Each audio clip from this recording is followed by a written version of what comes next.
Thank you. We'll move directly into our public meetings tonight then. This is a council meeting to host public meetings on the matters requiring approvals under the Planning Act.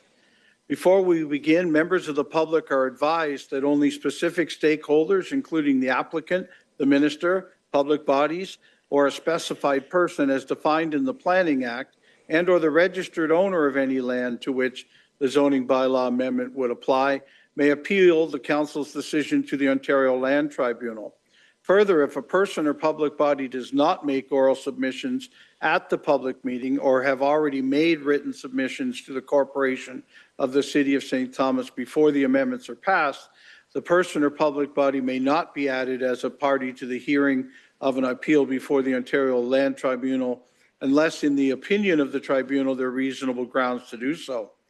Those wanting to be notified of this council's decision on any application should email customer service at customerservice@stthomas.ca, indicating which public meeting they wish to be notified on and provide their name and address. Those who do not have access to a computer or wish to be notified should call customer service at 519-631-1680 extension 0 and provide that same information. Does any member of council have any disclosures of interest on any of the matters on this agenda? And Councillor Baldwin-Sands, you have already announced that you do. Okay, thank you. Madam Clerk, what method of notice was given to the public for these meetings? Your Worship, notice was provided in the St. Thomas Times Journal on Friday, March the 6th, 13th, and 20th, and in accordance with council policies, notice was also mailed to property owners within 120 meters of the subject properties. Super. I'm going to call the first meeting to order and advise the public of the following. The first meeting is required. This is Harvest Square zoning bylaw amendment. The first public meeting is required by the Planning Act to afford any person an opportunity to make representation with respect to the proposed zoning bylaw amendment to facilitate the creation of 8 lots of semi-detached buildings, 7 lots for townhouse dwellings, and a 75-unit high-density apartment block for the total of 123 units on lands located on the south side of Elm Street, west of Centennial Road, and east of Renaissance Drive. I'm going to introduce our senior planner, Kevin McClure, who will provide the background information on the proposal and present the draft bylaw. Please, you're up. Thank you, Your Worship. As has been noted, this is a public meeting to present the draft zoning bylaw amendment for Harvest Square. It's in relation to the associated draft plan of subdivision that has also been submitted in association with this, as Your Worship, you've noted. The intent is to help facilitate the development of 123 units on the subject lands. Also, just to note to the public in attendance, the purpose of this meeting is to present the bylaw based on the comments that have been received, and I think it should be noted that no decisions are being made tonight on the application, and ultimately, based on the comments that have been received and anything else that's heard today, ultimately there will be a follow-up report to address those comments and concerns by staff as well. So just want to get that out of the way as well. And then there also is the other aspect that I know, and you'll see through the presentation, that I believe there's another proposal that's been circulating around for the subject lands. That what's being presented today is what has been submitted to the city for consideration and approval. So just to note that staff is aware that there was another proposal that has been circulated that's not reflected in this, but this is what is being requested through the process. So as been noted, the subject lands are on the south side of Elm Street between Renaissance Drive and Centennial Ave.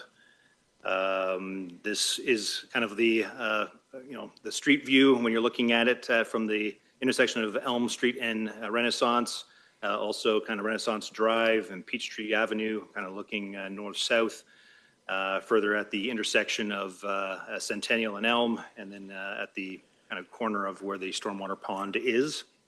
Just kind of give you an indication of what's around the vicinity. So this is the subdivision or associated draft plan of subdivision that's been submitted with this application. And this will kind of give you a better indication as to the layout of what's being proposed. Essentially a 4-story, 75-unit total apartment building at the corner of Renaissance and Elm Street. As noted through the application materials, I guess the particulars of this particular high density portion of the site has not been finalized, but they're looking to get zoning approvals to help facilitate that would be subject to further site plan control in the future. And then the balance of the lands are the mix of the semis and towns, with kind of showing generally how they would align with the development that's being submitted.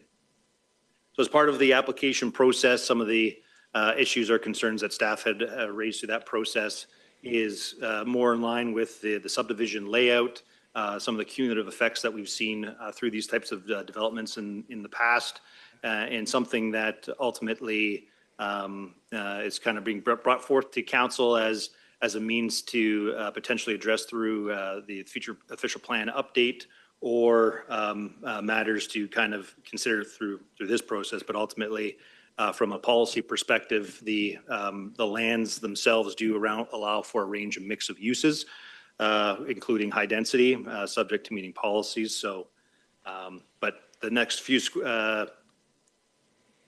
presentations or the slides kind of show why some of these things have been brought forward, notwithstanding the staff is in fully support of providing for a range and mix of town, semis, apartment uses within the municipality and the city. Ultimately, what you're seeing now is kind of an example of some of the existing medium density streetscapes that we're experiencing in that side of the city. And again, kind of a lot of driveways, lack of landscaping opportunities. Ultimately, as you can see in the bottom portion there, what little off-street parking that provides when you have vehicles, which I would say that's not a very large SUV or truck or that you typically see within the city. I mean, it's overhanging the driveways. So this is one of those things that we'll have to kind of look at as we move forward.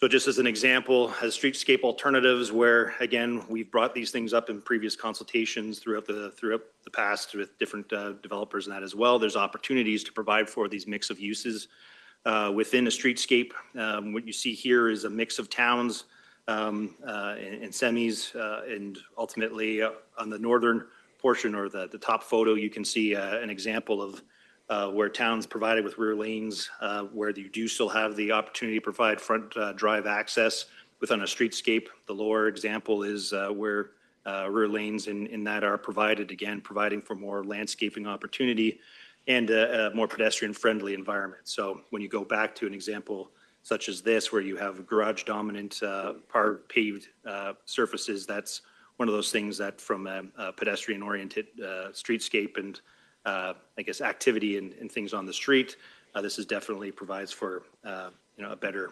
a streetscape. Similarly, again through here, you can kind of see another example of some towns. You can also tell by the architectural styles; these are not new types of development. So these are things that have occurred in other jurisdictions. These examples here, I would suggest, based on kind of local knowledge growing up in that area, probably developed about 25 years ago. So you're looking at something that, again, you could potentially do or something in the city as well. And another example is, and this is where some of the proposal and the subdivision design becomes more apparent, is when you start to see some of these things, like you can see on the top photo here of Elm, down on Centennial, or in Fairview. I mean, you have rear lotting onto major arterials. Ultimately, it's less inviting. It's one of these things where you're not encouraging development to be inclusive or fronting onto the community and being part of that community. You're turning it back onto it. So another example again of stormwater pond backing, development backing onto the development.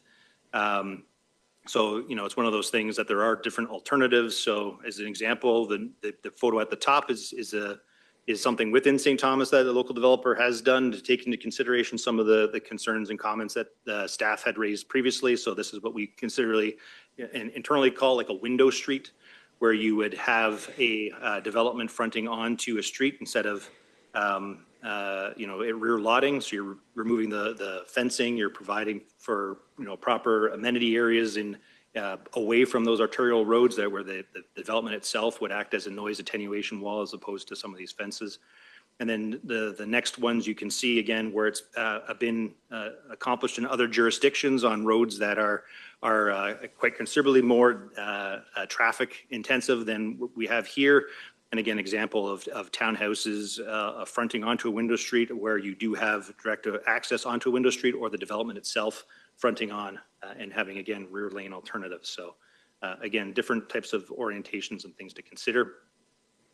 You also have examples of this is more higher density development where you have it fronting onto, again, a street, and then you can see in the bottom where instead of having a dearth of parking areas where it's incorporated into the units themselves, and where it can be mixed in a transition to those lower densities. You can see the single detached houses to the south.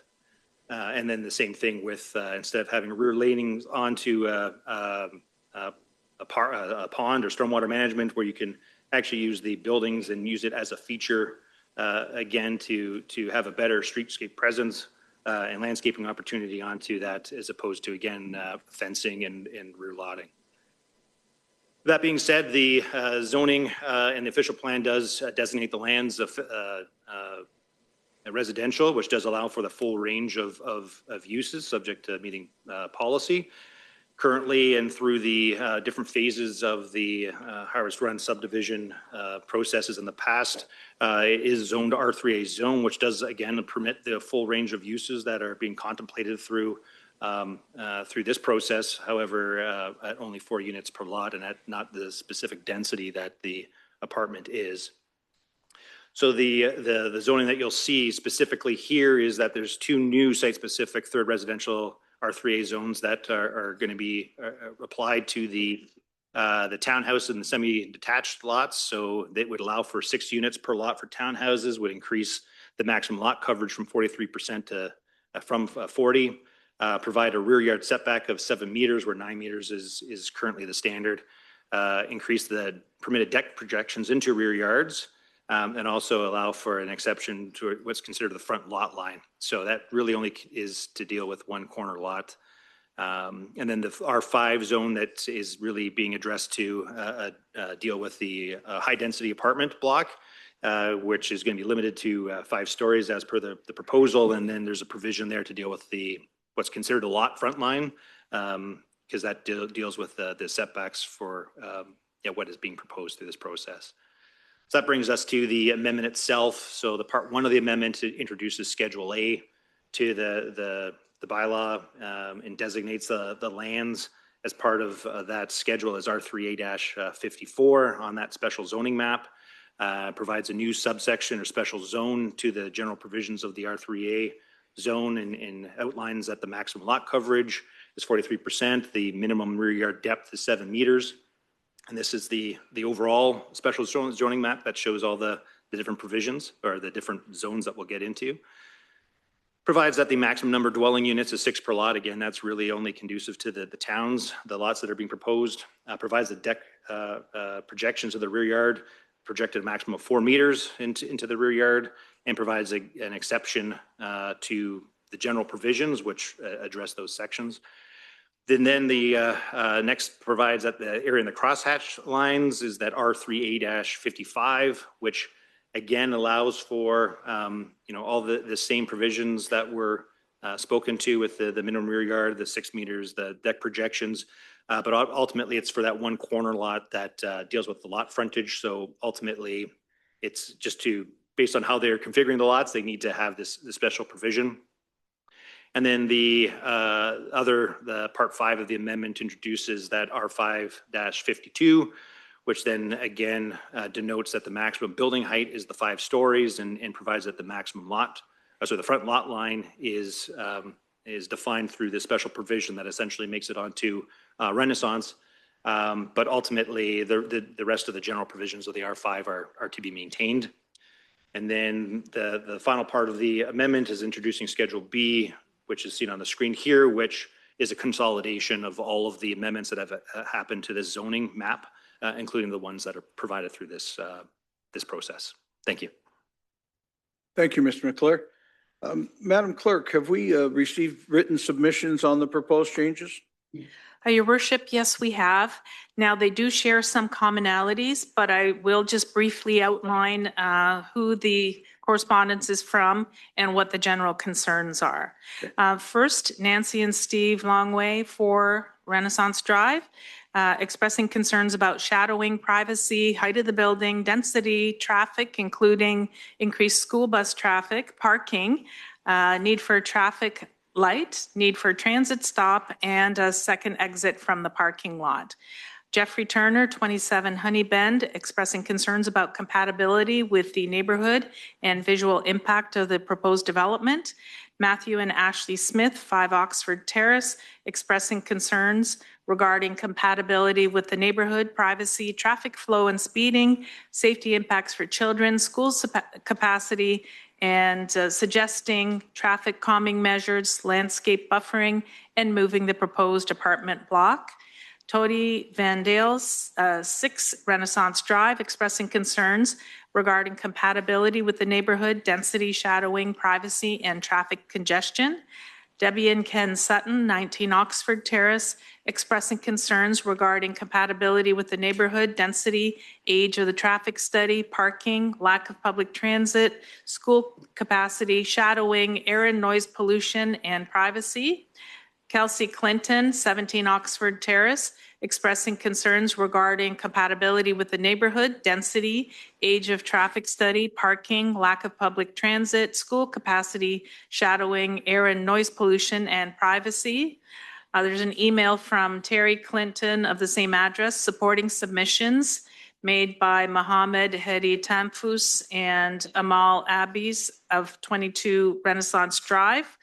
And those folks had expressed concerns regarding the proximity of Street A to Coulter Avenue, age of the traffic study, noise, shadow analysis, sanitary and storm sewer surging, site plan approvals, on-street parking and spillover, construction, traffic and staging, waste management and odor control, parcel, pet, bicycle storage, as well as snow storage plans and school impact.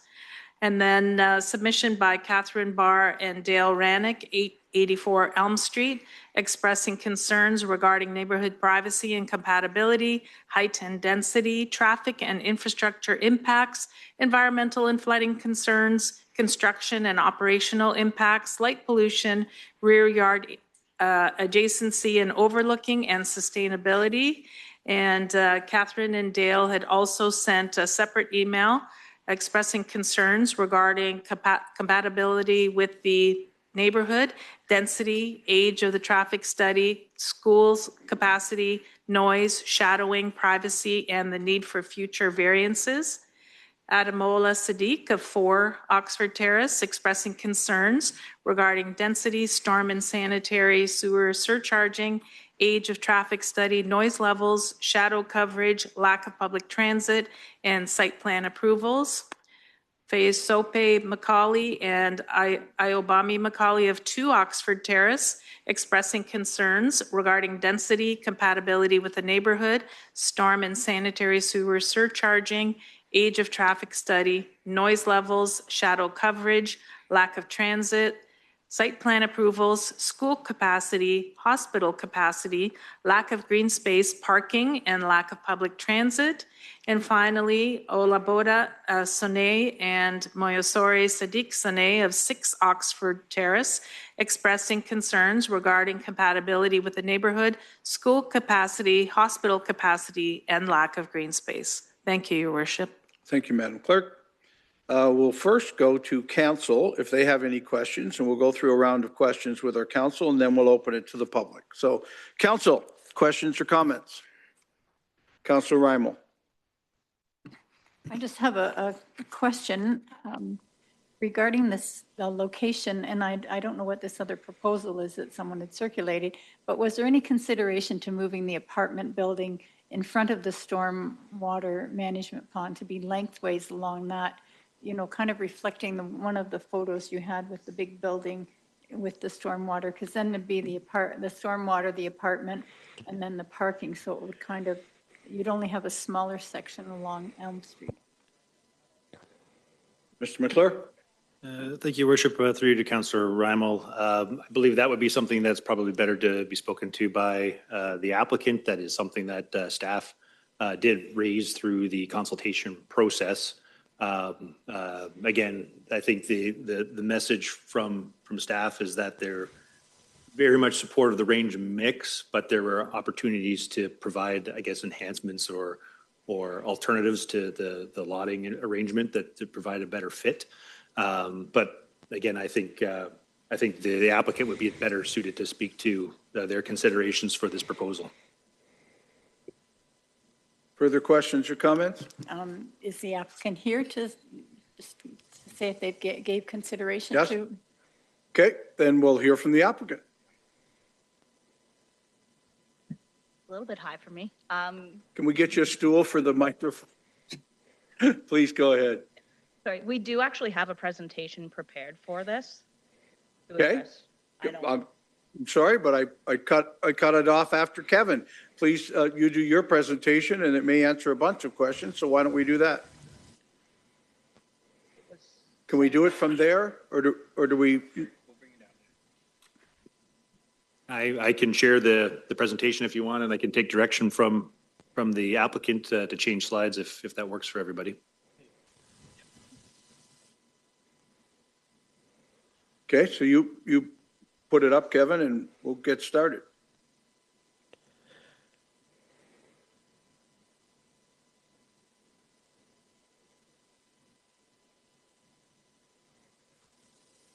Right. This may have come by us already, but it's not been to the public on this way, so please. I think they're coming downstairs, Kevin, so that they can help you with the advancing. There we go.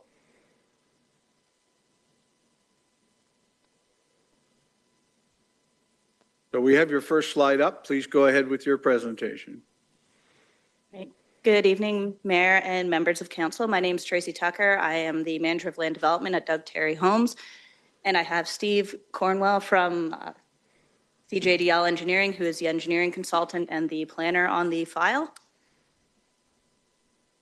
Next slide. So just a little bit of history on these applications. In 2016, phase one of the development was approved with the R3A26 zone, and this permits the single-family, semi-detached townhouses and small apartment buildings, but limits apartment buildings to 4 units per lot. And then in 2017, we submitted an application for phase 2, which created the blocks that are subject to this application. At that time, it did note that there may be commercial on the north block, but there was no zoning or official plan amendment done. And therefore, at this time, it still only permits residential development on these lands, which is why we're at where we're at today. So for the current applications, it is for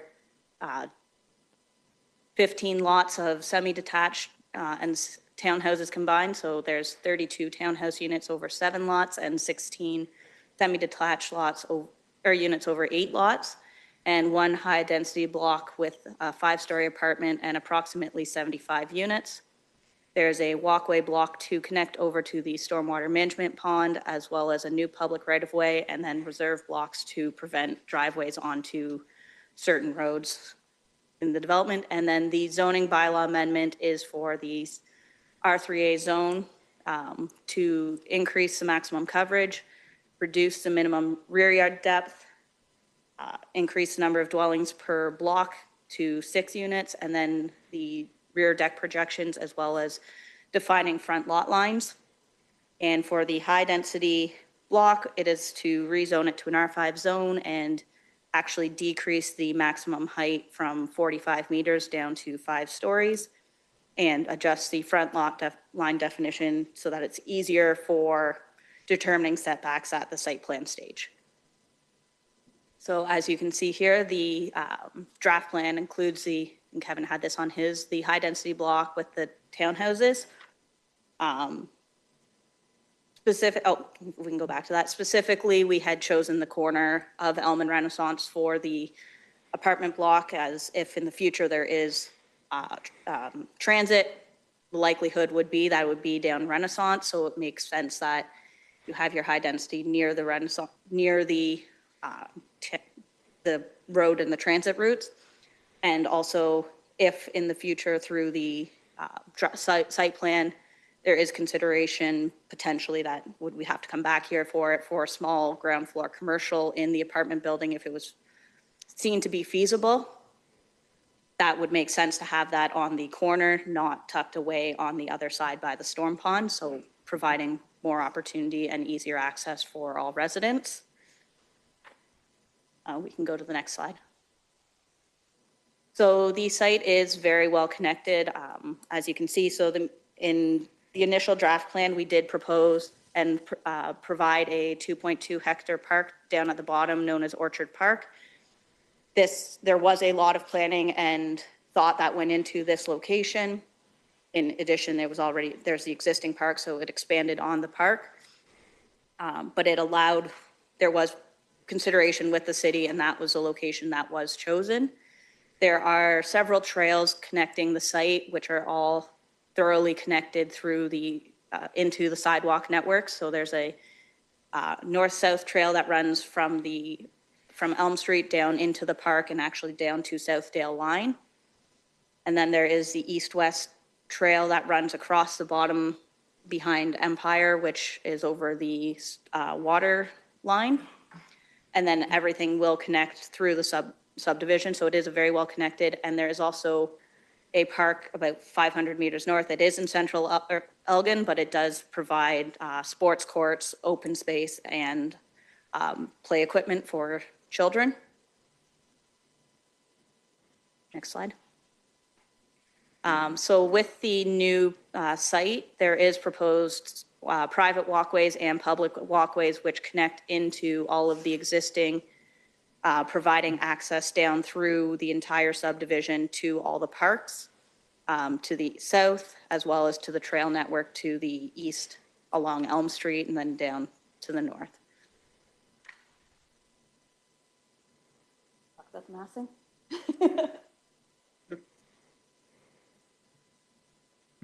Yes, thank you, Mayor, members of council. My name is Steve Cornwall. I'm a planner with CJDL, like Tracy said. I just wanted to talk today a little bit about the urban design elements of the proposal. I was responsible for the urban design brief that was submitted with the application, as well as the planning justification report. And I know the planner for the municipality, senior planner, Mr. McClure, has talked a lot about design issues, not only about this specific project, but in general with these sorts of projects. And the city now has a set of citywide urban design guidelines, which are very useful for giving guidance to developers in terms of what the city and staff are looking for as key design elements. But they are very broad and general in nature, so they're useful overall. I just wanted to note that notwithstanding that Mr. McClure has quite a number of concerns about certain aspects of the design that we're proposing for this facility, that there are also many positive aspects, and we just kind of wanted to remind council of those as well. And that there's always trade-offs when we're considering these different design configurations. So one of the big ones focused on was the idea of having the proposed apartment building oriented in a north-south position along the storm pond as a means of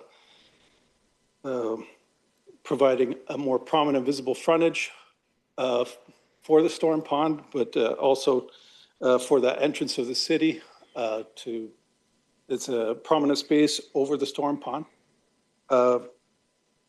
Ms. Tucker's already talked about how the position on the southwest corner has design benefits when it comes to transit and future transit service for the area. This location on Elm Street also helps provide a streetscape that's walkable and pleasant for this section of the arterial road. So recognizing that there are benefits from each alternative, and there's always trade-offs to be made. And I kind of think of trade-offs as well when we're talking about the proposed public road, which would serve as both vehicle and pedestrian access to the medium-density areas of the site, the townhouses and semis. And we can recognize that there are alternatives when it comes to rear lotting these kinds of sites. Those have trade-offs too, where you're ending up with multiple roadways, sometimes even with overall more paved surfaces. There can be more maintenance related to just having multiple streets. I mean, if as Mr. McClure mentioned, there's encouragement to provide window streets on occasion, both adjoining arterial roads and features like the storm pond. And those can be very useful. Alternatively, they can add additional driving space, detracting from the overall aesthetics of the area. Not trying to suggest that it's necessarily preferable to do it this way, but I wanted to talk about some of the benefits that we've provided here.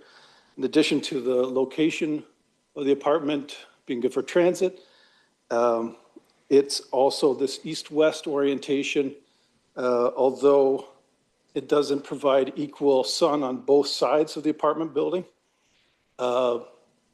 East-west configuration is useful for capturing solar energy, reducing overall building energy consumption. So what this is essentially the south side of the building. When the sun is high in the summer, the windows mostly are shaded by features like the balcony and other projections that can be incorporated into the design. But in the winter, when the sun is lower, there's more benefit from the passive solar of just the sun beaming through the windows and heating the apartments. So there's environmental benefits to this configuration as well.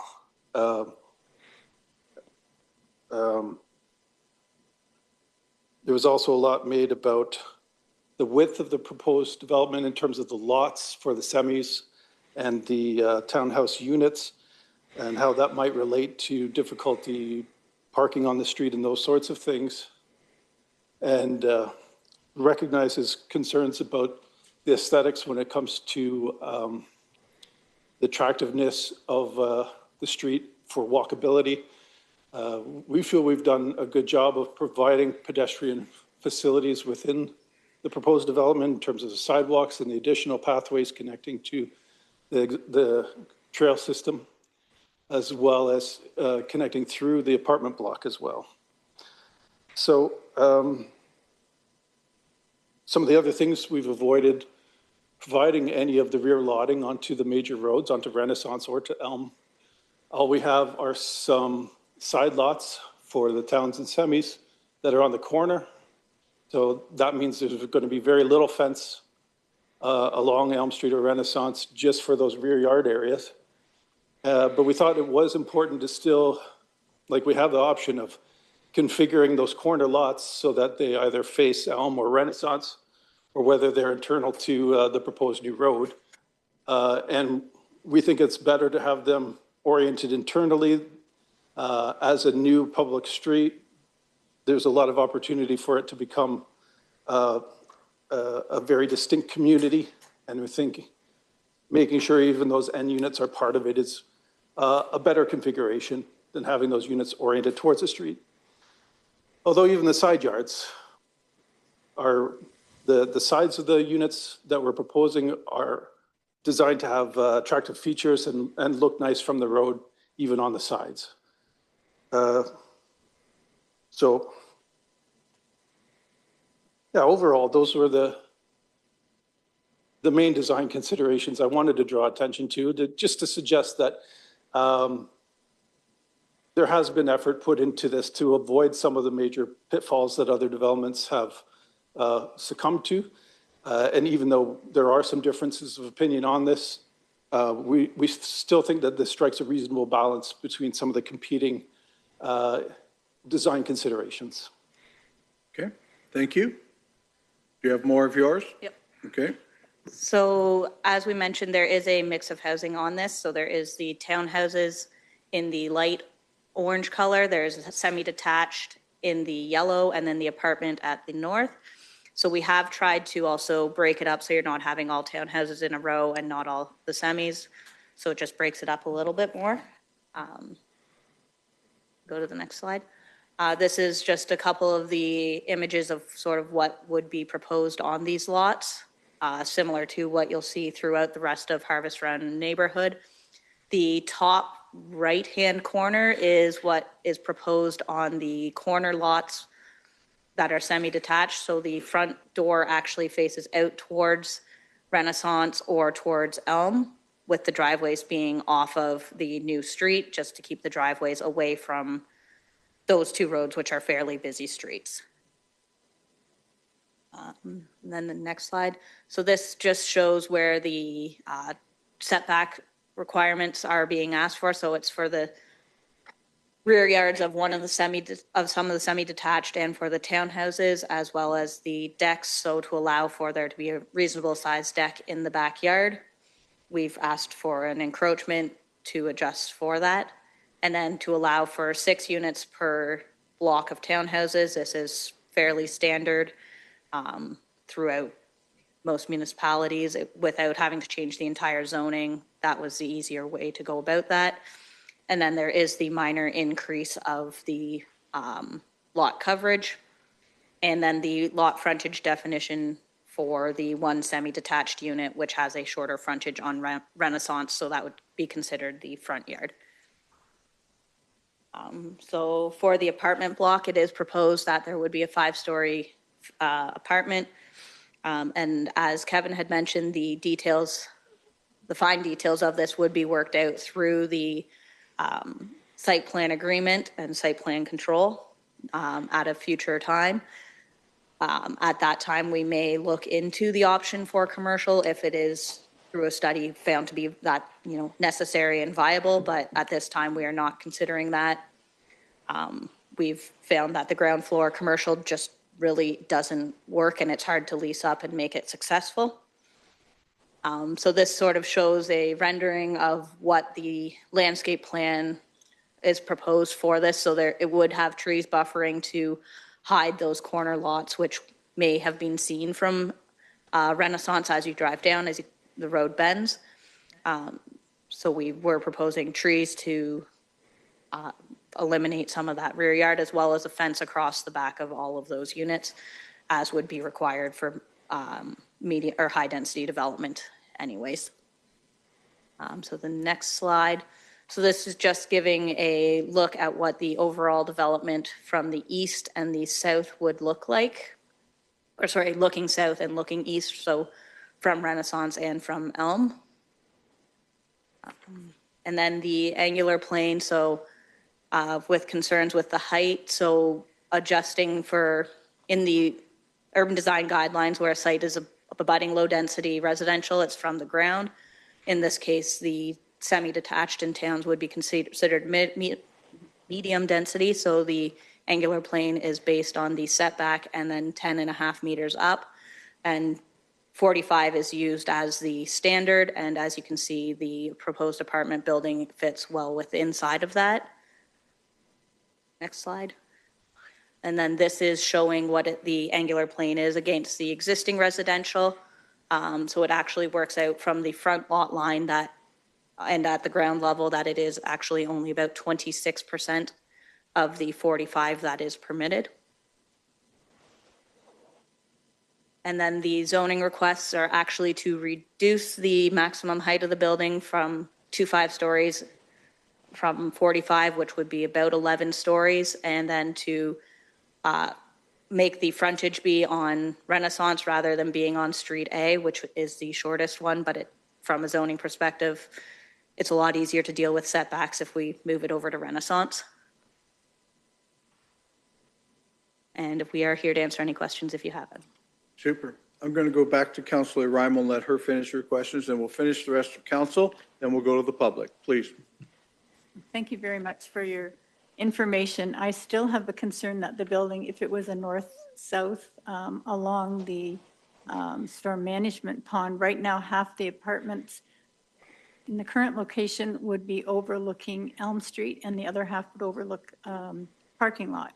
If it was by the storm water pond, north-south direction, half of them would still overlook the parking lot, but the other half would overlook this lovely storm management pond with no obstruction. It would actually, to me, it would be a better, it would enhance the storm management pond and be more of a selling feature for those properties. You could still have a commercial in the lower floor if that was necessary.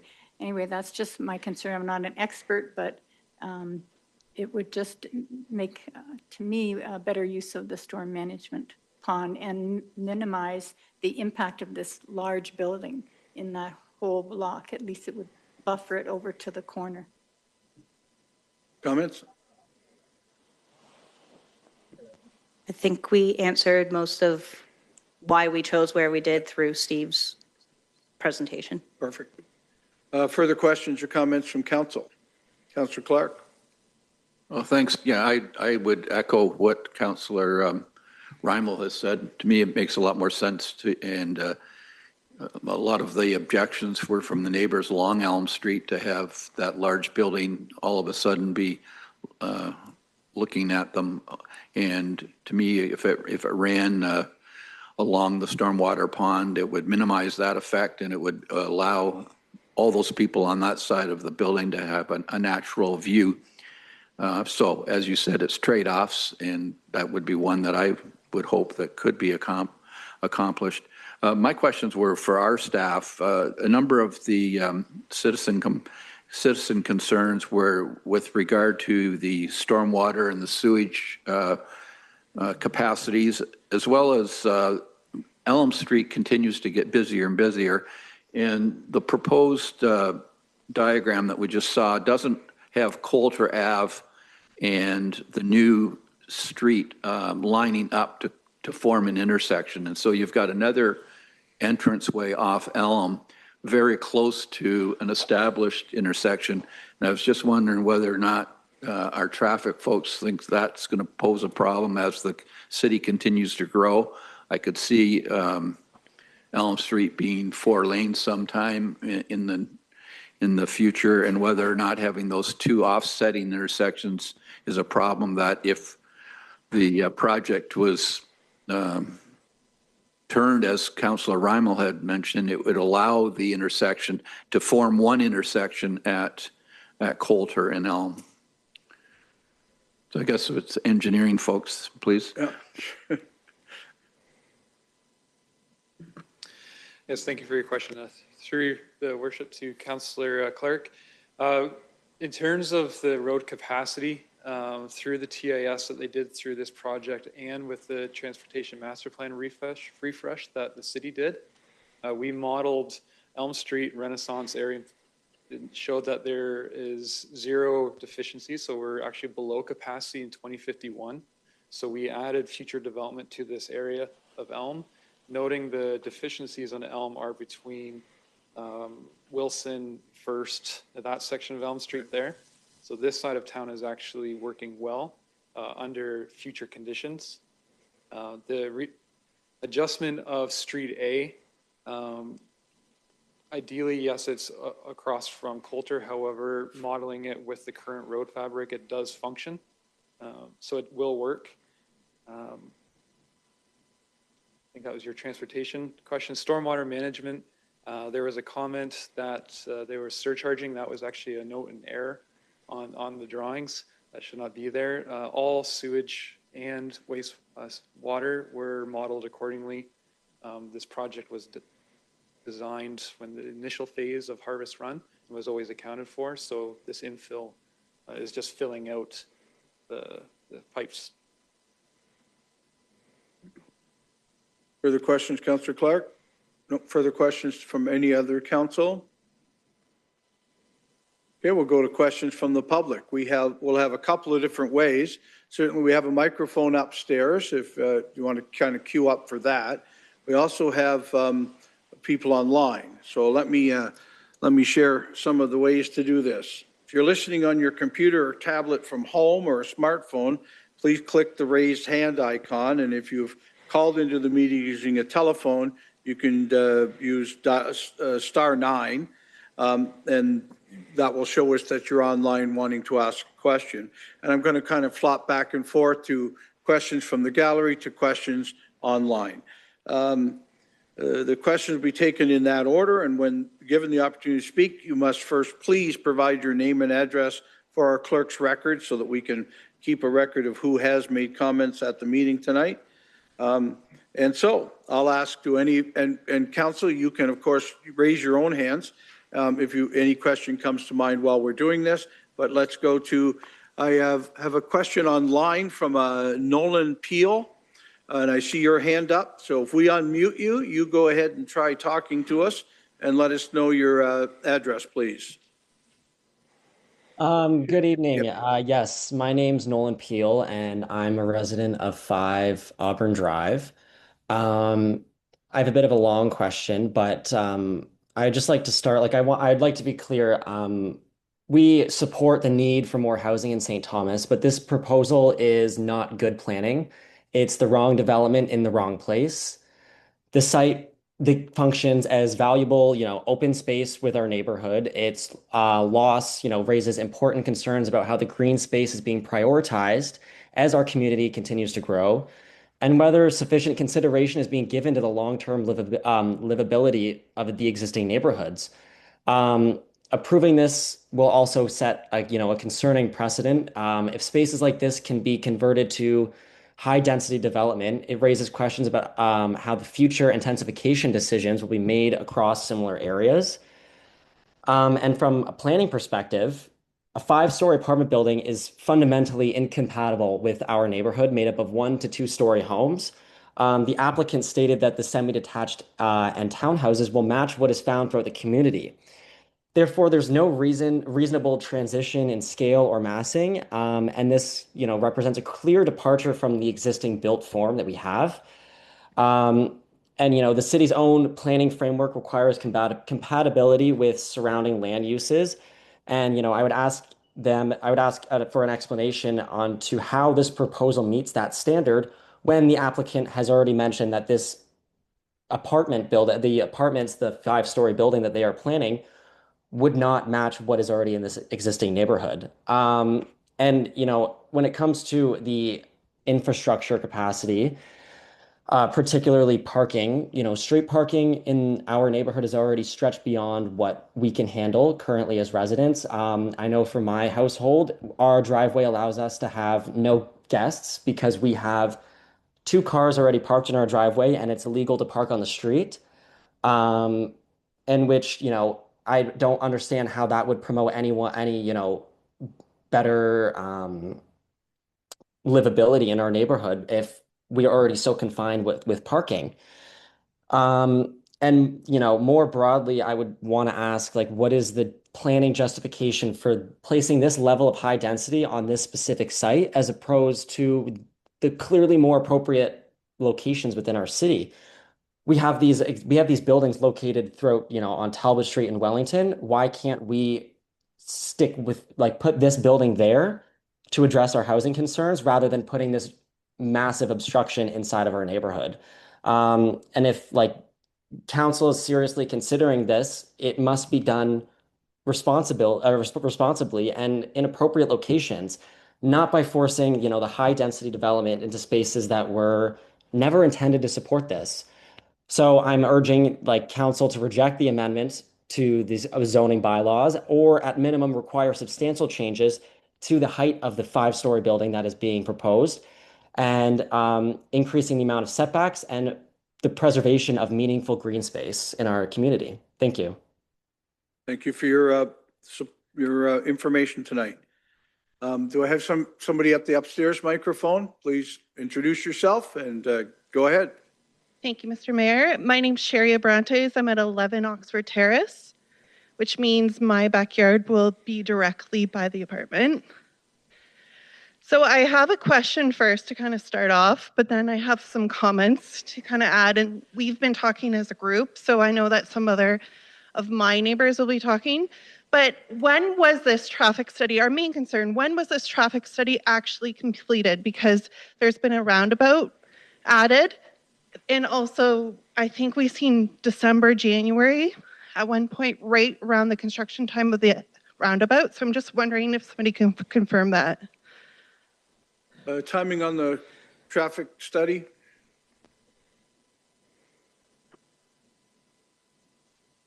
Yes, thank you. So the development did 3 TISs, traffic studies, the latest one in 2023, but the city elaborated on all studies within the city plus existing development within 2024 and 2025.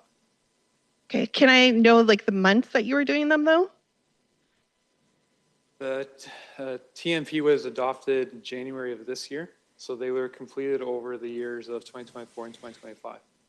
So no months. It's a 2-year process for our team. Okay, I'm just balancing that out because as somebody that sees somebody pass, we have a lot of motorcycles that go by. We have a lot of people walking constantly, and we also have school buses, and we also have ambulances that are constantly going by. Like all of us that share the back roads see ambulances because that's their direct route to the hospital. So I'm just wondering if it was done in a time where there's actually people out and there's actually ongoing movement and everything in the neighborhood. So I wanted to raise that as a concern because we did see a January date that doesn't at all coincide with how our neighbor works.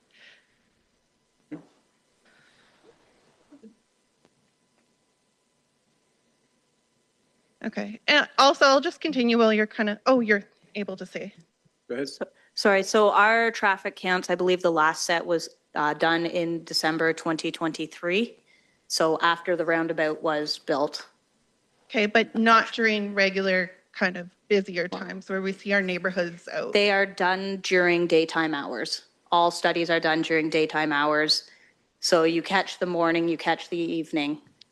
Okay, so when I see your plans for like the trails and everything, and we go around the pond constantly with our kids. There's no connection for us to get to a park, let's say, safely with our kids right now.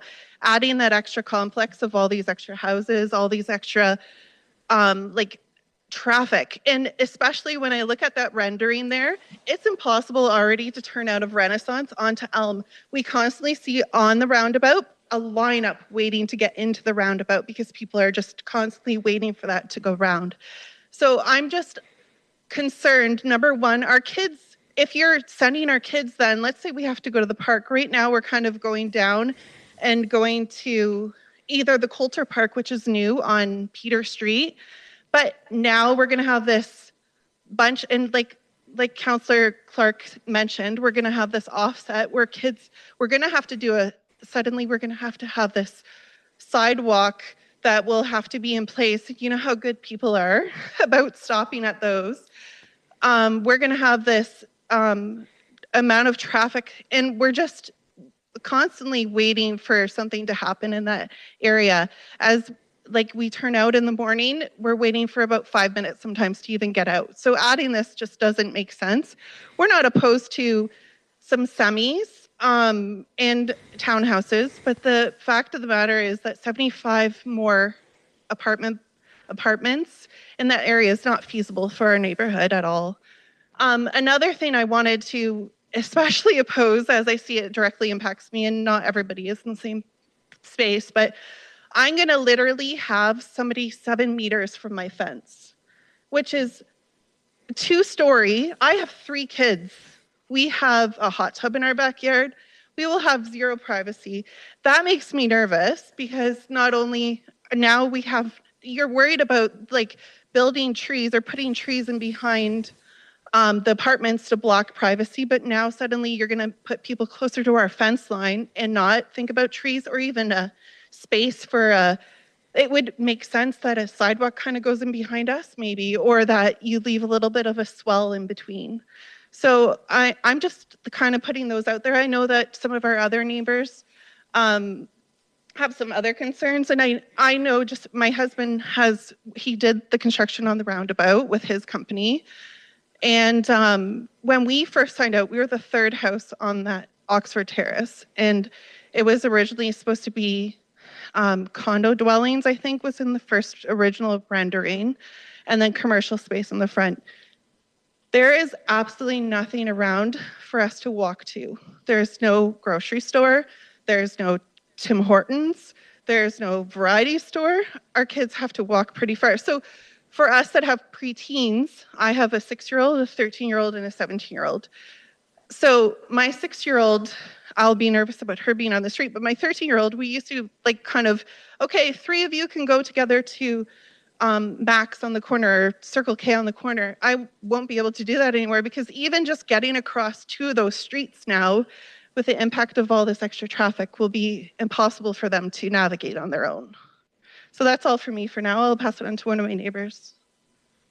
Super, and I'll remind those listening to us at home on their computers and their phones, I see no further hands up there, so I'm going to continue to go. I've got one, but I'm going to go one more question upstairs first. Please let us know who you are and your address, and then. Good evening, Mayor Preston and members of council. Can you hear me? Yes, I can. Okay.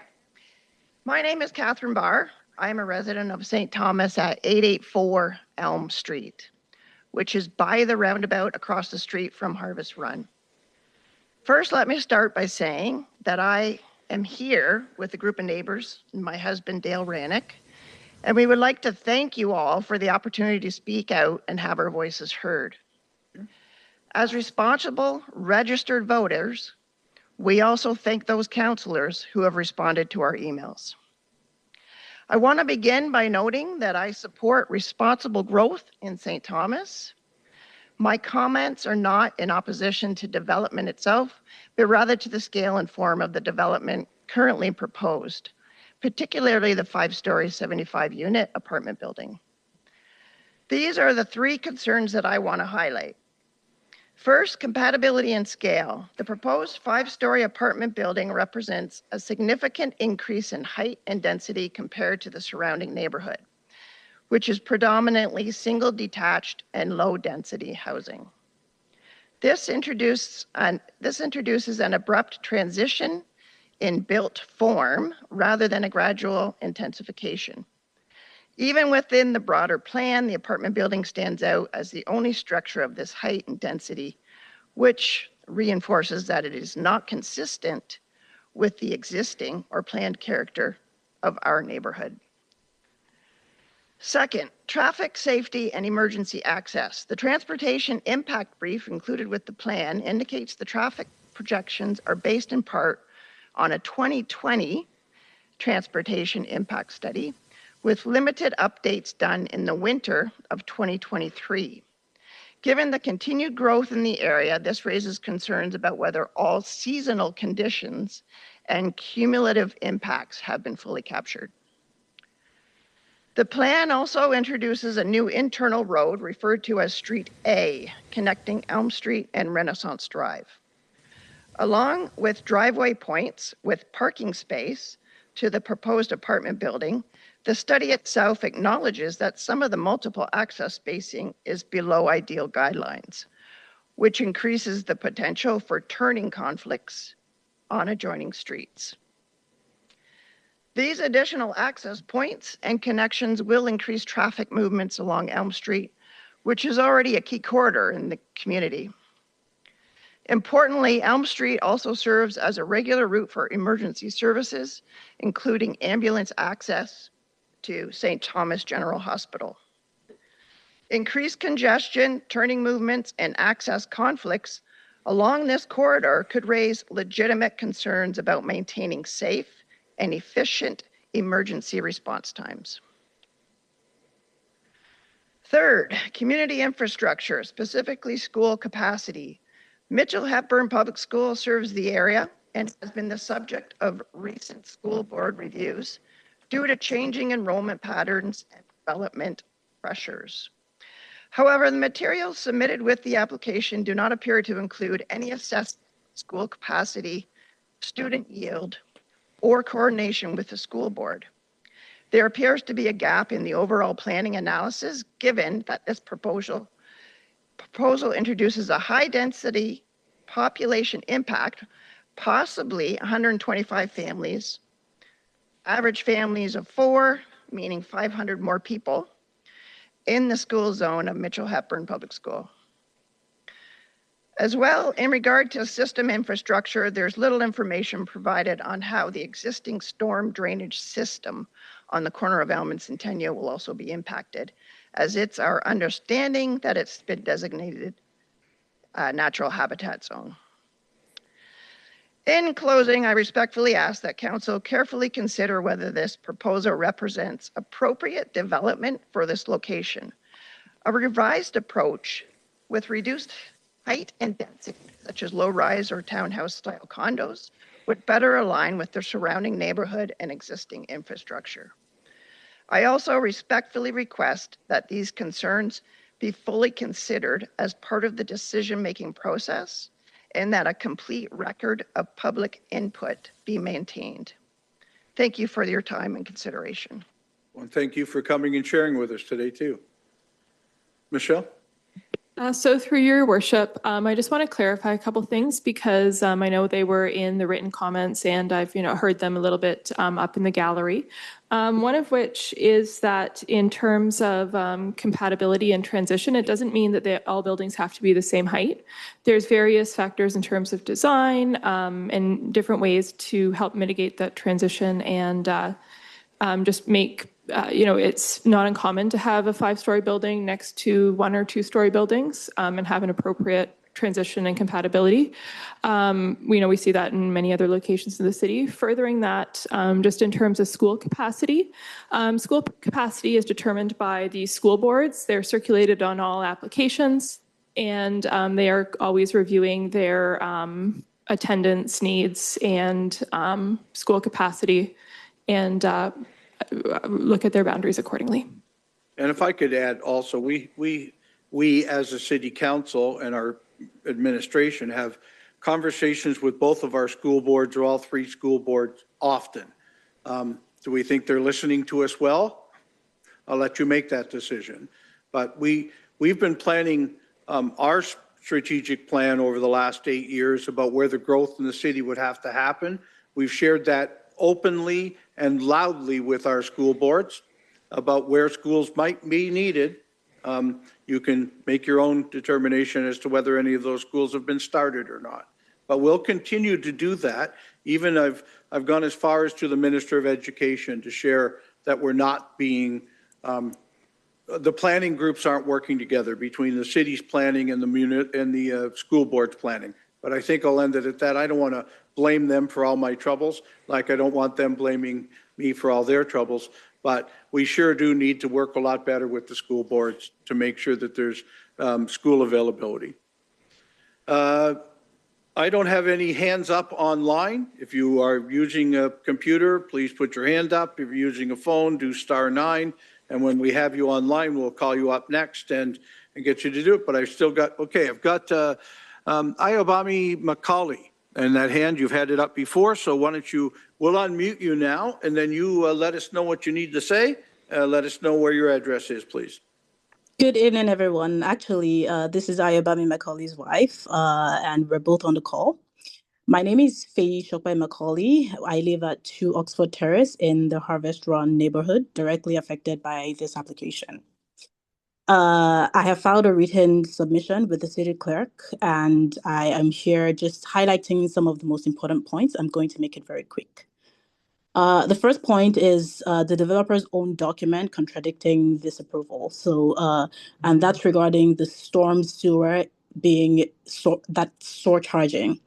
Their servicing report says the opposite, quite frankly, and that contradiction is in their own submitted document The sanitary sewer on Renaissance Drive is already running at 98.7% of stated capacity before this building even adds one single flush.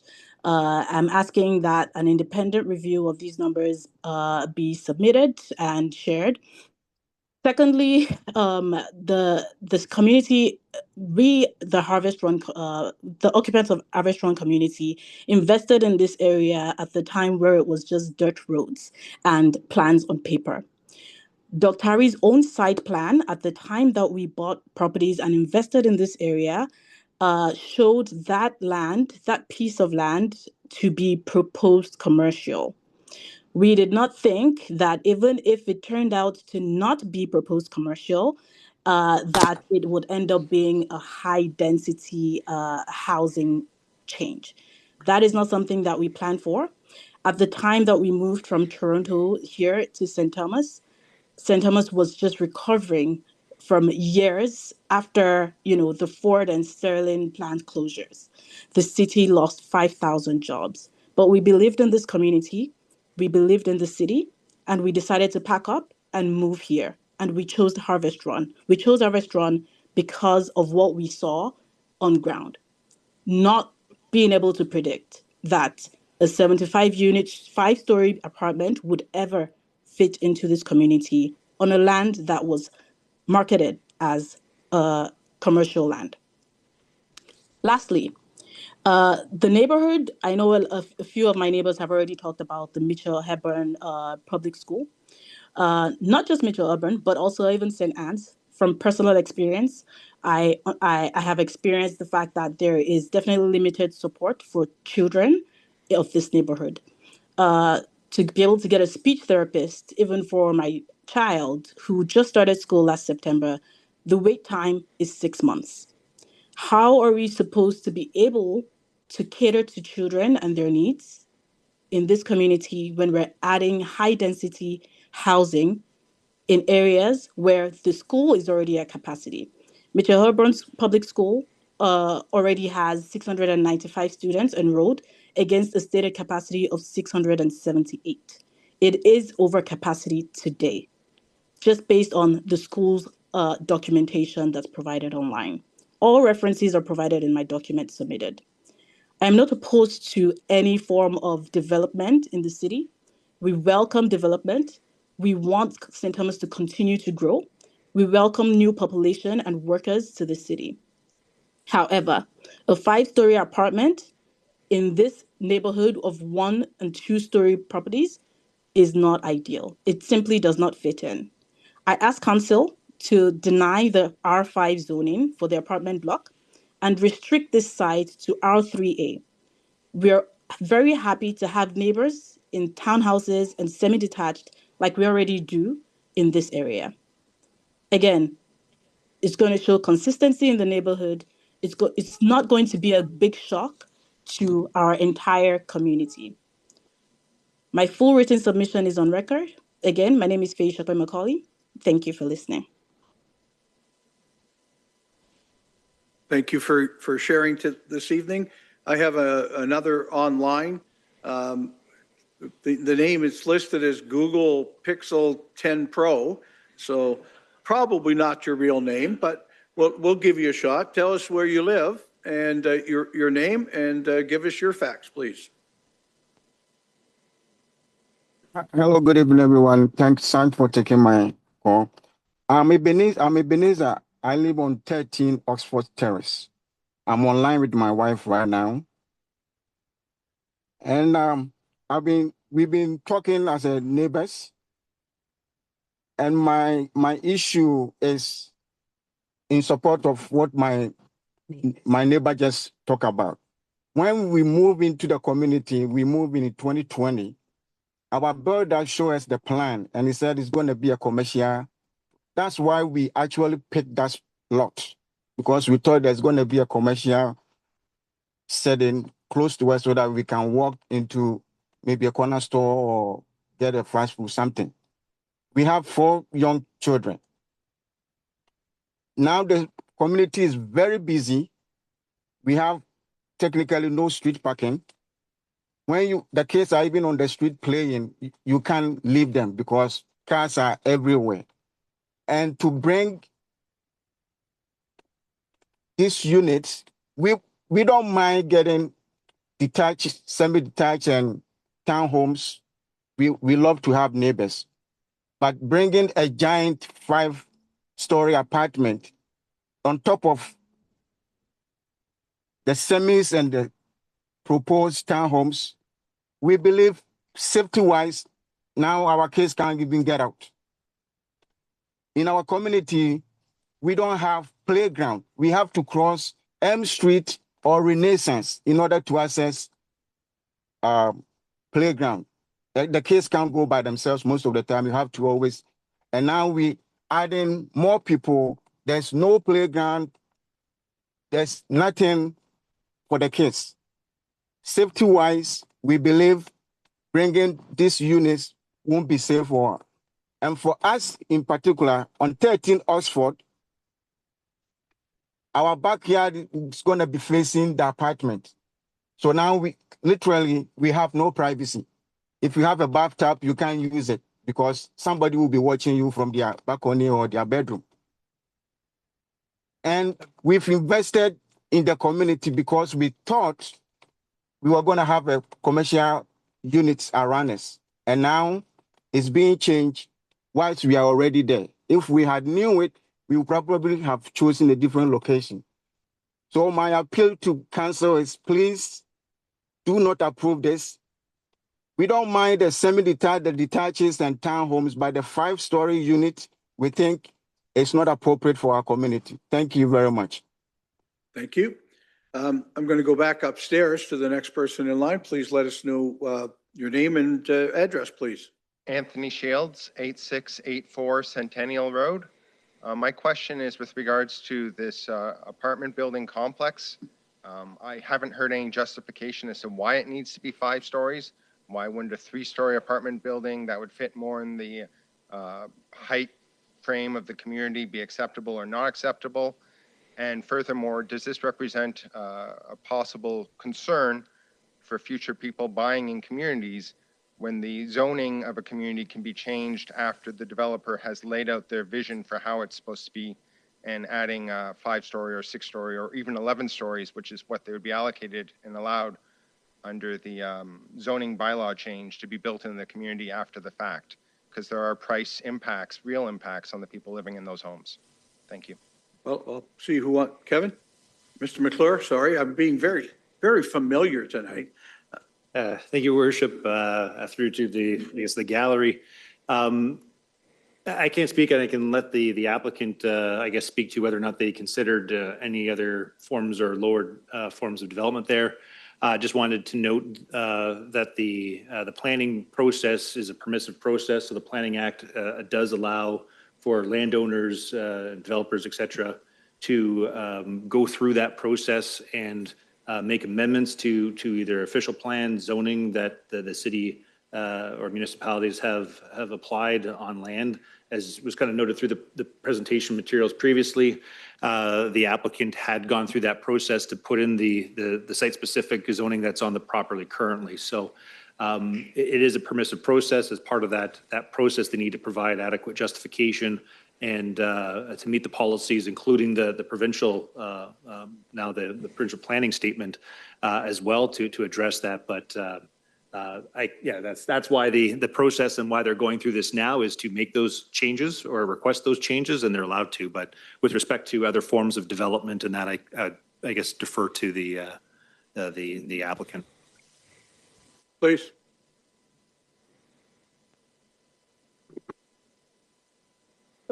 Yes.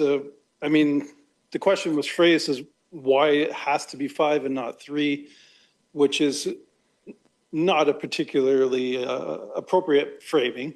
What we are suggesting is that 5 is appropriate. As the manager of planning was pointing out, 5 stories in this sort of community is not unusual for planning to consider appropriate.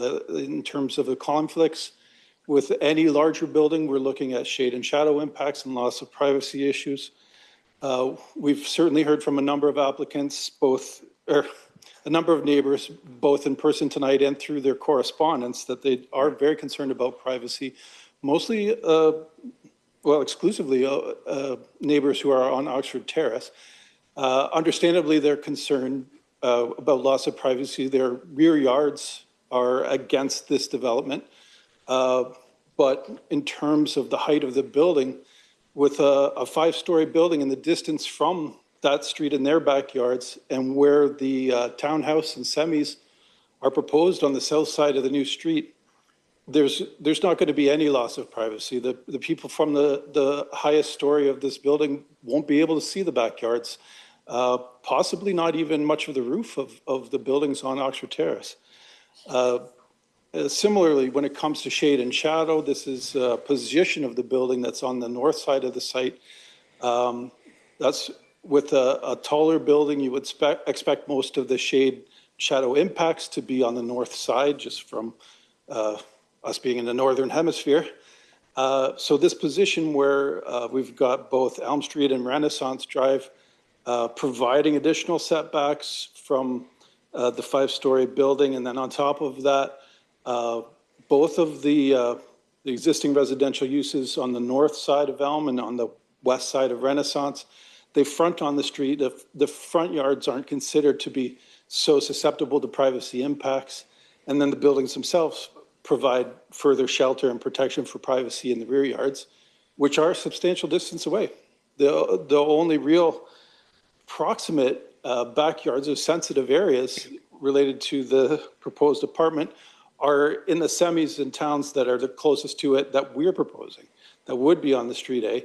But we've configured the building so that the narrow side faces eastwards, faces those properties, and we're not intending to have significant windows in those end units. Normally, windows there just provide some ventilation or some light into kitchens or bathrooms. So yeah, we think there's good ways to limit any loss of privacy impacts on internally, and that there really won't be any externally. Thank you. We will go back to our computer. I'd like to, we've been at it a little bit now, and I'm starting to hear some repetition, and certainly I'm also hearing from some people I've already seen very detailed emails from also. So if we sure want, because it's a public meeting, we want to hear your new information if there is any besides what has already been shared with us. So I'm going to go to Sharon Renault on the computer. We're going to unmute you, and then you're going to tell us, is that your name and what your address is? Please go ahead.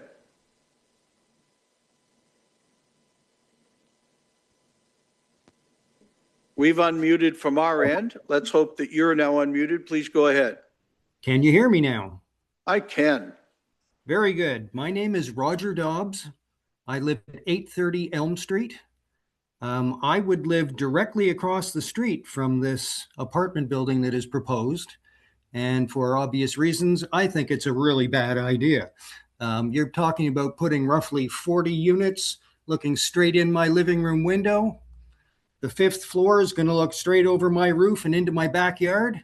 I don't know what it's going to do for my property value. The amount of traffic and shadowing and all the rest of it, I agree with everybody else's comments regarding this. But I wanted to add my name to the list of people that disagree that this building is a good idea. I'm not opposed to this being developed into more housing, but the high density 75-story or 75-unit building is a bad idea. Thank you for sharing with us. Do I have another speaker up in the gallery? Your Worship, councillors, members of the public in presence here and online. My name is Stephen Crawford. I live at 8 Oxford Terrace. This isn't about shadowing or the size of the building. This is about the traffic, okay? I'm going to assume that everyone here has kids, grandkids possibly, okay? My kids get on the bus and shipped off to London for school, okay? About once a month, we have to call St. Thomas Police about people running the bus stop sign, okay? And my kids get on the bus on Renaissance. It's not Elm. This is Renaissance. Okay. People fly around like up and down Renaissance, left, right, and center. Okay. They cut the bend that is by Oxford Terrace and Pear Tree all the time. Okay. I've gone to court as a witness for this. Okay. In particular, that come to mind with this is Doug Terry trucks. I have had to scream and yell, and they come to a screeching halt when the stop sign is out and the lights are flashing. Okay, so if we're talking about workers, okay, going to the south end of the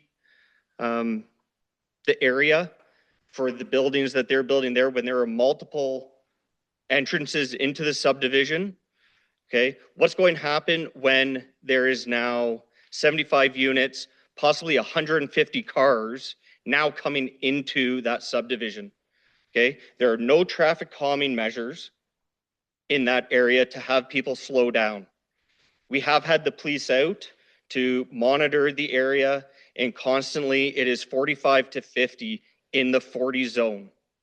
Okay, St. Thomas Police has worked with us. Okay, they have come out, they have watched the bus stops. I appreciate that. But something has to give before we have another child die. Okay, just like North London happened about 1.5 years ago. Okay, like that's my beef right now. Adding that size of a apartment building and having that much more cars on the road and people not respecting the rules of the road is going to put a burden on all the services that we have. Thank you, Your Worship. Thank you very much. I have no one yet on the computer screen. I'm trying to, again, watch for repetition. I have somebody up. Nancy is up with her hand up. Can you please, when we unmute you and you unmute you, let us know your name and address, please. Give us a try. Are you there?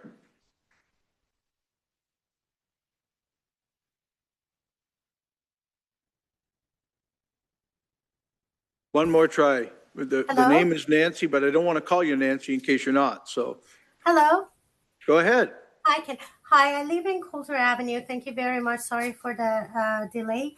Just I have up a couple comments. The first comment is regarding the traffic study, which they mentioned, and during those traffic study, as per the date have been announced, it was done during the lockdown. And I encourage them to do another traffic study, especially during the daytime, that they can just really see how busy that area are. I think that doesn't really reflect the real traffic of the neighborhood. The other comments is regarding not about the whole development, only regarding the 5-story, 75 units. I think this is not really comply with the official plan development. It doesn't reinforce the neighborhood characteristic, and the whole development should be gradual and desirable. I mean, that part of the development, I'm referring to chapter 4 of the official plan. Physical changes to our established neighborhood must be sensitive, gradual, and fit with the existing characteristic of the neighborhood. So as you look around, having the 5-story with 75 unit is not the physical characteristic of this neighborhood. Especially it's close to this Eastwood, and Eastwood, as you may know, have a larger size lot and have a different characteristic. And even if you look at the Harvest Run, the new development, this new proposal is completely out of the character of anything, and it doesn't fit. Because the whole neighborhood is just there is a stable physical neighborhood. It's just low case building, detached house, semi-detached, townhouses. But this is not really what we already have, or even doesn't comply with any of the new development. The other comment is regarding it's just an urban design comment that they have been described that this is the best urban design proposal for this neighborhood. Just a comment for that respect is that, for example, we have Talbot Street, and along the Talbot we have grocery shopping stores, we have like different stores, so it's walkable. So if you want to intensify the neighborhood, I personally believe putting these kind of development along the Talbot will be amazing, because then you don't need to introduce a commercial in this neighborhood, because this area is completely residential. It was residential and we want it to be residential. I mean, any proposals like that in Talbot Street, it will really add value to our city. Like, because then you don't need to bring other amenities, because this development needs other amenities to support. Then if just we have a tower here with nothing else, so it will add to the traffic. People should take their car, go to areas to do shopping, come back. So I think it's good that you just reconsider and thinking about the place for this tower, to at least we comply with the official plan, to pick again something that it's fit with the existing characteristic. And thank you very much for your time. Excuse me, ma'am, could I just get your name and your address, please, for the record? Yes, Nancy, it's 846 Tracy. It's off Coulter Avenue. Okay. Thank you very much for your input this evening. I'll take one more upstairs. Again, a little bit of reminder of we're hearing a bunch of the same topics over and over. I'm happy to live with it a little bit, but let's see if we have anybody who has something maybe that we haven't heard yet. Please, name and address. Jeff Turner. I live at 27 Honeybend, and I won't, I've already submitted my comments, so I won't bore you with a regurgitation of that.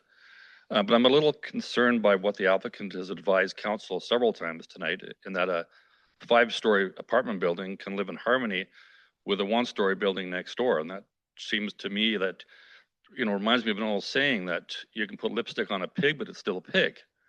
And I don't know how a 5-story apartment building can live in harmony with the existing residential neighborhood of, that we currently invested in. Now, I think it's important to remember that, in my mind, the applicant's doing a little switcheroo, because when we decided to invest in St. Thomas back in 2018, we were clearly told by Doug Terry that that was a commercial development plan for that portion of land.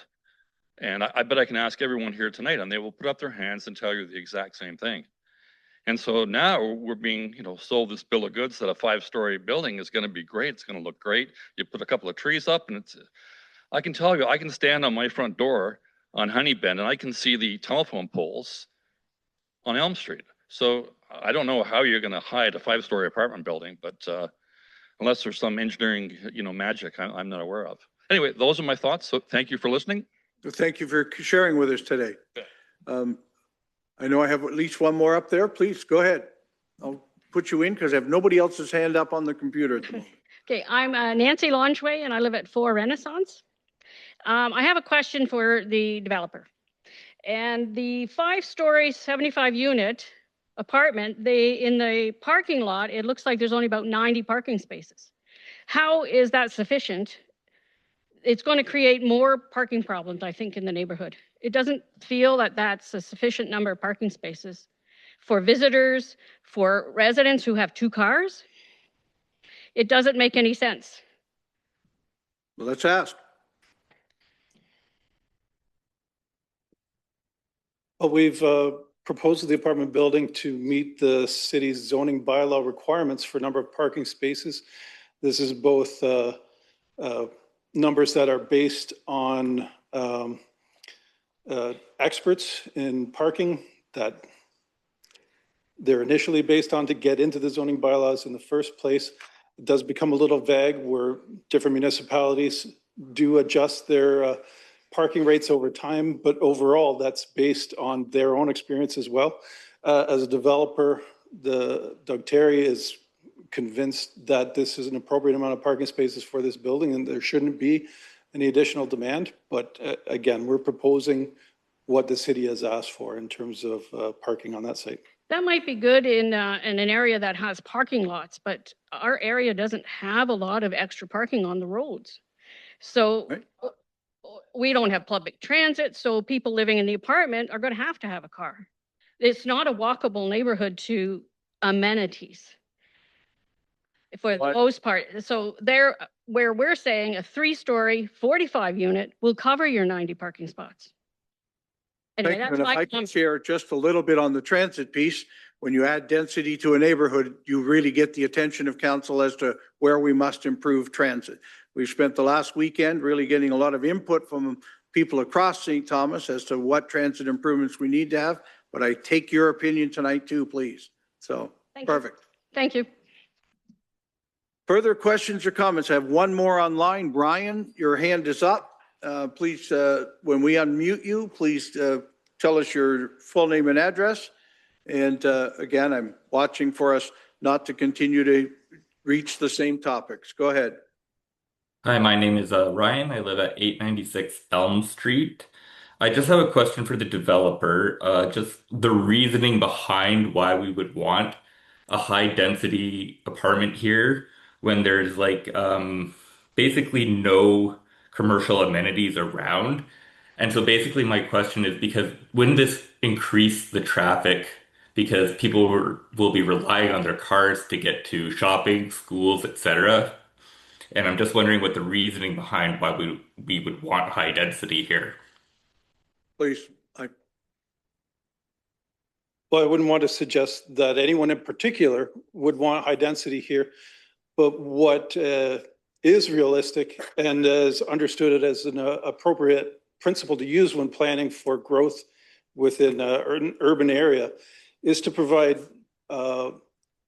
many options for housing in each community, so that when there are people who are transitioning, looking to downsize from an existing house or a townhouse in their community, and maybe their kids are gone, they're empty nesters, that there's something available for them in their neighborhood. And that's why it's generally considered a good idea to provide different housing types within neighborhoods, not just within overall city. Okay, I'm getting pretty near the end, so I'll give one more upstairs a question, and we may suggest that we've had a fair opportunity to express, but please give it a shot. Thank you, Mayor and Council. My name is Lori Gwen, and I live at 52 Renaissance Drive. And I'm just going to share briefly, we're right at the corner of Pear Tree where all these people are talking about. My good friend neighbor who lives down Renaissance, Dana, and her dog almost got hit. People don't take any heed at that corner. My husband and I sit out on our front porch, and we can count on 2 hands how many people went through that stop sign without stopping. They don't stop. And it's dangerous. If you're going to bring more people in, you're going to have more people needing an ambulance to get down on Elm Street, to get into our parking lot. We hear ambulances constantly where we live. And I'm concerned for the children. My grandchildren go to Mitchell Hepburn. That school's at capacity. Have you ever tried to pick up your grandkids at 3 o'clock? People go there at 2:30 to get a parking spot.